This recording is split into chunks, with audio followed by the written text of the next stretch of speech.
Hello प्यारे साथियों, welcome back. कैसे हैं आप सभी? आई होप कि बहुत अच्छे होंगे। प्यारे साथियों, एक बार फिर से मैं आप सभी का स्वागत करता हूं आपके अपने यूट्यूब चैनल Nokku24 पर।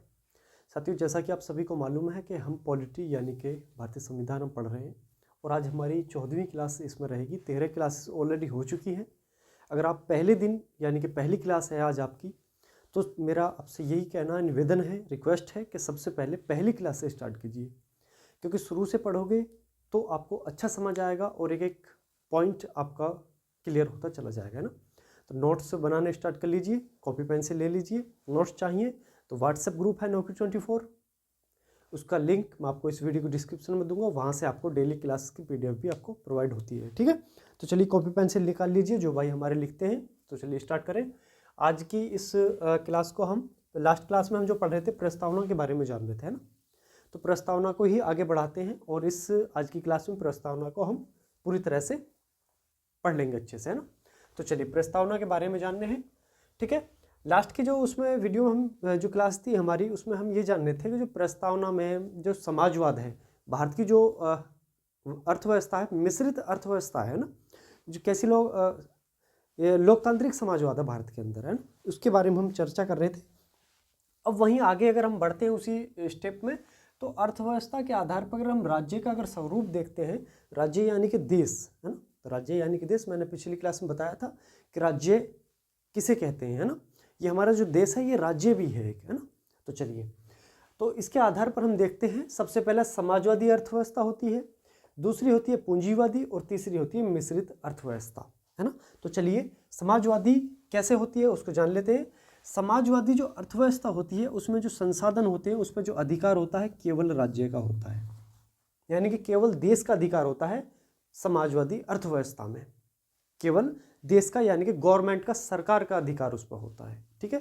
ये समझेंगे आगे। पूंजीवादी अगर अर्थव्यवस्था की बात करते हैं तो पूंजीवादी अर्थव्यवस्था में निजी यानी कि प्राइवेट सेक्टर हावी होता है, सरकार का अधिकार नहीं होता उतना, बल्कि प्राइवेट का ज़्यादा होता है। जैसे कि अमेरिका है फॉर एग्जांपल, है ना। अमेरिका में प्राइवेट कंपनीज ज़्यादा हैं, उन्हीं का अधिकार है, गवर्नमेंट का इतना रोल नहीं है, ठीक है। लेकिन वहीं अगर मैं मिश्रित अर्थव्यवस्था की बात करता हूँ तो ये कहती है कि प्राइवेट और गवर्नमेंट दोनों का ही संसाधनों पर अधिकार होगा, है ना। जैसे अपना भारत है, यहाँ प्राइवेट कंपनीज भी का अपना रोल निभाती हैं और सरकारी भी रोल निभाती हैं। लेकिन होता क्या है कि सरकार पर डिपेंड करेगा कि वो प्राइवेटाइजेशन को यानी कि निजीकरण को वो कितना प्रभाव में लाती है, यानी कि उसका कितना योगदान वो लेना चाहती है प्राइवेट कंपनीज का, है ना। तो मिश्रित अर्थव्यवस्था कहाँ?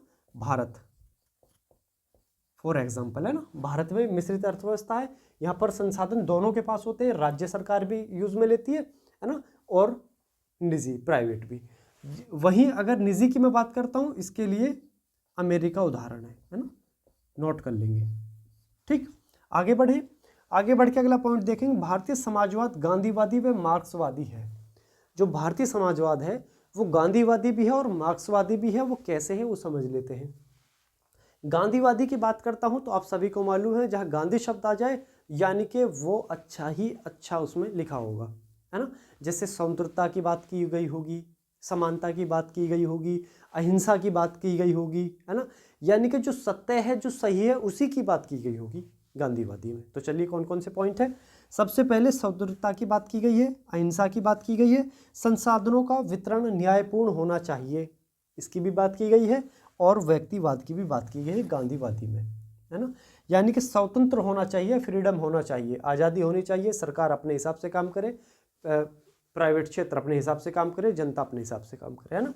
अहिंसा यानी कि कोई लड़ाई झगड़ा ना हो, बंटवारा बिल्कुल न्यायपूर्ण होना चाहिए, वितरण जो है न्यायपूर्ण होना चाहिए, यानी कि किसी का हक दबा हुआ नहीं होना चाहिए, किसी को अधिक दबाव नहीं होना चाहिए। व्यक्तिवाद हो यानी कि प्रत्येक व्यक्ति अपने हिसाब से, ठीक है। वहीं अगर मार्क्सवादी की अगर हम बात करते हैं तो आर्थिक समानता ये मांगती है। आर्थिक समानता की मतलब है यानी कि बराबर की हिस्सेदारी। आर्थिक समानता मतलब बराबर की हिस्सेदारी। वहीं हिंसा की बात करता है मार्क्सवादी, है ना, यानी कि लड़ो और छीनो, अपना हक लो। दूसरा, निजी संपत्ति का उन्मूलन यहाँ पे ये कराता है, यानी कि निजी जो प्राइवेटाइजेशन है उसको ये कम कराने की बात करता है, यानी कि मार्क्सवाद कम करता है ना। आगे बढ़े, अब अगला शब्द आ जाता है पंथ निरपेक्ष या धर्म निरपेक्ष से क्या मतलब है, ये शब्द आखिर कौन से हैं, है ना, इनका मतलब क्या है। तो इतना समझेंगे, सभी धर्म के प्रति तटस्थता, यानी कि ऐसा कह सकते हैं पंथ निरपेक्ष धर्म निरपेक्ष का मतलब यह है कि कोई भी राज्य किसी धर्म को स्पेशल प्रायोरिटी नहीं देगा और किसी भी धर्म की तरफ गलत बर्ताव नहीं करेगा, यानी कि राज्य की नज़र में कोई भी धर्म खास नहीं है और कोई भी धर्म खास से कम भी नहीं है, इतना समझ लीजिए, है ना। और साथ ही साथ राज्य धर्म का आपसी कोई संबंध नहीं है, ये धर्मनिरपेक्ष शब्द का मतलब होता है, ठीक है। आगे बढ़े, वहीं लोकतंत्र यानी लोकतांत्रिक की अगर हम बात करते हैं तो इसमें जनता का शासन होता है, प्रत्यक्ष रूप से जनता वोट करती है और जनता के ही पास इसके सारे फैसले यानी कि निर्णय का अधिकार होता है ना, शक्ति जो होती है सारी जनता के पास होती है। ये जो शब्द प्यारे साथियों हम बात कर रहे हैं, इनको पढ़ रहे हैं, ये सभी के सभी आपकी प्रस्तावना में दी गई है ना, उन्हीं शब्दों पर हम चर्चा कर रहे हैं। वहीं आगे गणतंत्र की अगर बात करते हैं, यानी कि रिपब्लिक जो कहते हैं हम रिपब्लिक डे, है ना, वो ये अलग है, गणतंत्र की हम बात कर रहे हैं।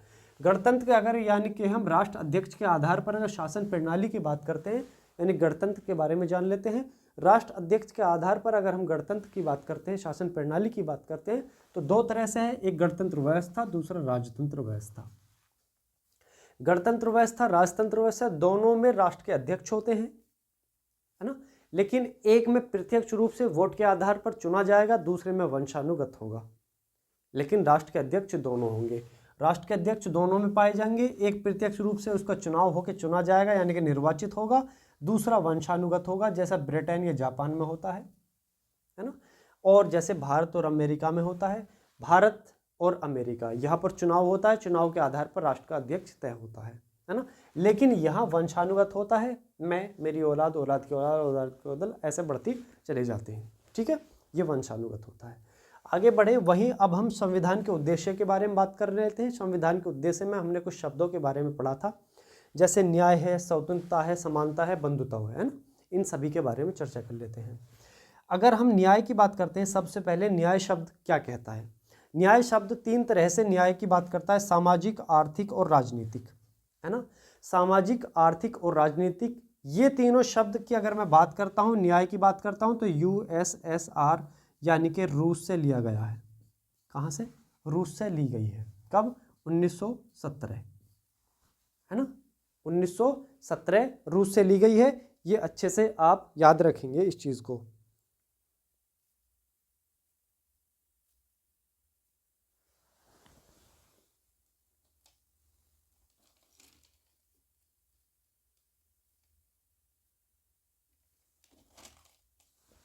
ठीक है, आगे बढ़े।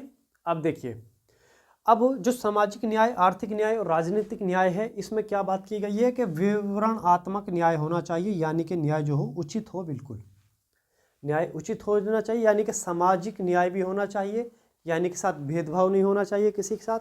दूसरा, आर्थिक न्याय भी होना चाहिए। आर्थिक न्याय यानी कि किसी प्रकार का आर्थिक रूप से कोई भेदभाव ना हो, है ना, भेदभाव के लिए मना किया है। साथ में राजनीतिक न्याय भी कहा गया है कि राजनीतिक यानी कि सबको न्याय बराबर होना चाहिए, सबको राजनीति में, ठीक है, वो न्याय इसमें बात की गई है। आर्थिक न्याय के बारे में अगर मैं प्यारे साथियों बात करता हूं, तो अनुच्छेद 39 का बी, 39 का बी कहता है संसाधनों पर उचित वितरण, संसाधनों पर उचित वितरण की बात करता है 39 का बी। आपने राज्य के नीति निर्देशक तत्व के बारे में सुना होगा, राज्य के नीति निर्देशक तत्व भाग 4, है ना, भाग 4, तो उसमें 39 बी कहता है संसाधनों का उचित वितरण, और अनुच्छेद 39 का सी कहता है संसाधनों का केंद्रीकरण ना हो, यानी कि एक के पास संसाधन ना हो, बल्कि संसाधनों का बंटवारा होना चाहिए, विकेंद्रीकरण होना चाहिए, यह आर्थिक न्याय कहता है, ठीक है। वहीं अगर हम स्वतंत्रता की बात करते हैं, यानी कि लिबर्टी की बात करते हैं, जो इंग्लिश में लिबर्टी कहा जाता है स्वतंत्रता को, स्वतंत्रता यानी कि विचार की, अभिव्यक्ति की, विश्वास की, धर्म की और उपासना की स्वतंत्रता की भी बात करता है। जैसे विचार अभिव्यक्ति की बात करें तो आर्टिकल नंबर 19, है ना, आर्टिकल नंबर 19 यानी कि आपका क्या विचार है, आप उसमें आज़ाद हो अपना विचार व्यक्त करने के लिए। अभिव्यक्ति जो आप कुछ भी कह सकते हो, कुछ भी सोच सकते हो, बशर्ते वो क्या एक नियम में होना चाहिए, एक दायरे से बाहर नहीं जाना चाहिए, यानी कि संवैधानिक ऐसा ना हो कि आप किसी को गाली बक दो, है ना। आपको विचार तो दे रहा है आर्टिकल 19, आपको आज़ाद तो दे रहा है बोलने की, लेकिन इसकी आज़ाद नहीं दे रहा कि आप किसी को गाली दो, है ना। याद रखेंगे, यानी कि जो सही आप सोचो, सही आप बात करो। विश्वास, धर्म, उपासना, आर्टिकल नंबर 25 से लेकर 28, है ना। आर्टिकल नंबर 25 से 28 ये मौलिक अधिकार की बात कर रहा है, भाग 3, है ना। उसमें ये सभी दिए गए हैं, जो स्वतंत्रता की बात की गई है उसमें, ठीक है। जैसे किसी भी धर्म को मानने की आपको आज़ादी है, आप किसी भी धर्म में जा सकते हो, धर्म स्थल आप बना सकते हो, उसे धर्म से संबंधित आप जैसे सपोज करो कि हिंदू धर्म में बात कर ले, है ना, तो केसरी रंग बहुत उनके लिए मायने रखता है। अगर मुस्लिम धर्म की बात करता हूँ तो हिंदू उसमें सफ़ेद, है ना, उनके लिए ज़्यादा मायने रखता है, तो कुर्ता पजामा वो पहनते हैं, है ना, तो केसरिया रंग उसका प्रयोग हिंदू धर्म में। इसी तरह से जैसे अगर मैं सिखों की बात करता हूँ तो वो तलवार रखते हैं, है ना, साथ में पगड़ी बांधते हैं, यानी कि उनको आज़ादी दी गई है, ठीक है। ये स्वतंत्रता कहता है प्रस्तावना के हिसाब से, ठीक। अब आगे बढ़ें, समानता की बात करता है प्रस्तावना के आधार पर हम समानता को पढ़ेंगे। समानता यानी कि इक्वलिटी की हम बात कर देंगे। प्रतिष्ठा या फिर पद की समानता, जैसे प्रतिष्ठा कोई पद है ना। अब इसमें दो तरह का हो जाता है, एक विधि के समक्ष समानता, दूसरा अवसर के समानता, है ना। विधि के समक्ष आर्टिकल नंबर 14 और अवसरों की समानता आर्टिकल नंबर 16। मैंने आपको बताया था, एक एग्जाम्पल दिया था कि कोई अगर वैकेंसी निकल रही है, अगर आप उसके लिए आपके पास वो सभी योग्यताएं हैं जो उस वैकेंसी की नोटिफिकेशन मांगी गई है, तो आप उस फॉर्म को डाल सकते हो, है ना। ऐसा नहीं होगा कि आप उस फॉर्म को नहीं डाल सकते, कोई और डाल सकता है, यानी कि अवसर की समानता भी आपको दी गई है, आपको वंचित नहीं किया जा सकता, सभी के लिए बराबर, है ना। ये समानता की बात करती है, इक्वलिटी की बात करता है कौन, प्रस्तावना। आगे पढ़ेंगे, ये संविधान में, इसलिए तो कहते हैं प्रस्तावना संविधान का सार है, क्योंकि एक छोटी छोटी चीज़ पूरी संविधान की लेकर प्रस्तावना में डाली गई है। यानी कि अगर कोई प्रस्तावना को सही ढंग से पढ़ ले, यानी कि पूरा संविधान उसने पढ़ लिया, ठीक है। आगे बढ़े, बंधुत्व यानी कि भाईचारे की बात करता है, फ्रेटर्निटी की बात करता है। भाईचारा, व्यक्ति की गरिमा, गरिमापूर्ण जीवन, आर्टिकल नंबर 21, आर्टिकल नंबर 21 गरिमापूर्ण जीवन, है ना। व्यक्ति का गरिमा यानी गरिमापूर्ण जीवन कैसे, राज्य पर डिपेंड करेगा कि आप देश के निवासी हो तो आपको वो सुविधाएं राज्य प्रोवाइड कराए, जैसे स्वच्छ जल, स्वच्छ वातावरण, हॉस्पिटल, पढ़ाई के लिए स्कूल कॉलेज, है ना, वो सभी संसाधन राज्य सरकार आपको प्रोवाइड कराएगी ताकि आप एक गरिमापूर्ण जीवन अपना जी सकें, ठीक है। वहीं देश की एकता व अखंडता के बारे में बात की गई है, समुदाय के आधार पर, है ना। पूरा एक समुदाय देश की अखंडता को बनाए रखेगा और एकता को बनाए रखेगा, ठीक है। आगे बढ़े, वहीं अगर हम बात करते हैं स्वतंत्रता, जो समानता, बंधुत्व, ये जो शब्द हैं ये साथियों फ्रांस से लिए गए हैं, जो कि 1789 में लिए गए थे। कहाँ से लिए गए, फ्रांस से लिए गए थे 1789 में, ठीक है। और जिस समय फ्रांस में क्रांति, है ना, उस समय फ्रांस की क्रांति से ली गई स्वतंत्रता, समानता और बंधुत्व, ये डायरेक्ट पूछा जाता है परीक्षा में, ठीक है। वहीं अगर बंधुत्व शब्द की अगर मैं बात करता हूं तो ये दो जगह प्रयोग हुआ है, एक प्रस्तावना में और दूसरा मूल कर्तव्य में। फंडामेंटल जो ड्यूटीज है उसमें फंडामेंटल ड्यूटीज यानी कि संविधान का भाग 4, संविधान का भाग 4 का ए, है ना, और 51 का ए, यानी कि ये आर्टिकल, ठीक है। चलिए साथियों, आज आपकी प्रस्तावना यानी कि प्रेम्बल